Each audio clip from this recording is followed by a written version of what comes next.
Last year on Oklahoma Gardening, we showed you how to install a warm season lawn. We laid sod for a Bermuda grass lawn in another part of our garden. Well, off in this section of our garden, we have a very small area, and I'm going to put that in with Zoysia Plugs. Now, Bermuda grass that we laid before is a very fast-growing grass, loves the sun, loves high temperatures, and does well in most all parts of Oklahoma. An alternative to Bermuda is Zoysia. Now, Zoysia grass spreads the same way Bermuda does. It has stolons that creep above the ground and rhizome roots that grow beneath the ground in a spreading fashion. The difference is that it's much slower growing than Bermuda grass.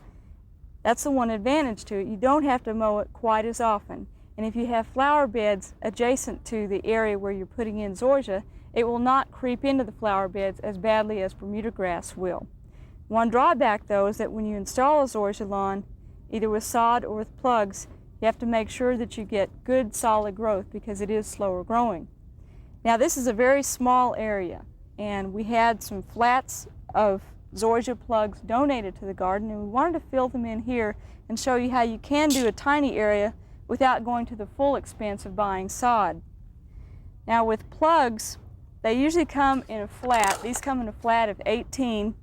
And they're usually 2 to 3 inches square. And you need to have a plug that size with Zoysia in order for it to spread significantly.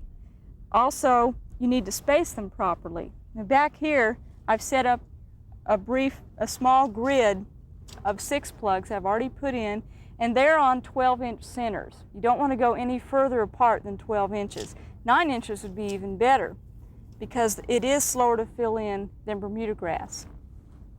The first step is to prepare your site just like you would any other lawn site. You want to kill out any existing weeds or grass with an all-purpose herbicide such as Roundup that will kill out everything.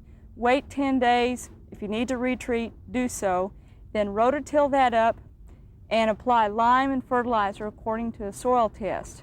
Then moisten the area after you've raked it so that you have a good moist surface to plant into.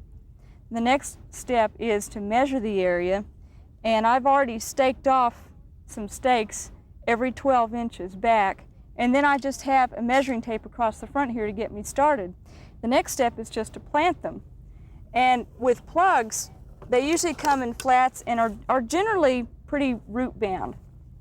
And with these, I've just taken a knife, pocket knife, and scored around the sides. And we've shown you how to do this before with container-grown shrubbery, because the roots tend to grow in a circle. And you want to stop that growth habit once you've planted them. And just spread those apart or break them apart. Dig a very shallow hole and just firm that plug in there. Now, if you have a trowel that's 12 inches long like this one, planting is very easy. You just measure the length of a trowel, take a broken apart piece of plug, and place that in there.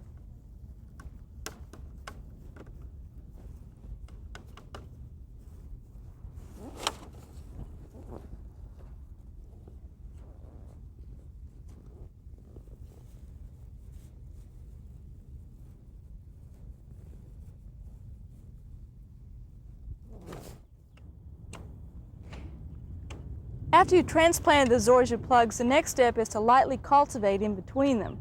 That'll help them root down once they start to spread, and you need to do this probably every few days to make sure no small weeds get established. Crabgrass is really going rampant these days, and it could take over your Zoysia. After you finish cultivating, then wet it down. And you need to water Zoysia every day. It's a good idea also to use a light fertilizer solution. I have some soluble 20-20-20 that's being proportioned into the water, and that'll really get them up and growing. In order for Zoysia to fill in by the end of the summer, you really have to push it.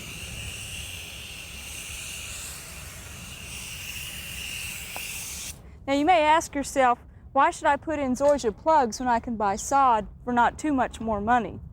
Well, plugs are usually more easily found at garden centers anywhere across the state. Sod, you pretty much need to live near a sod farm or pay to have it delivered. Zoysia plugs are ideal for little small areas, and if you already have a zoysia lawn and want to fill in some bare spots, just take a bulb planter and dig down, make your own plugs out of every few feet in your existing lawn and move them over to another part of the lawn, and it'll work out just fine.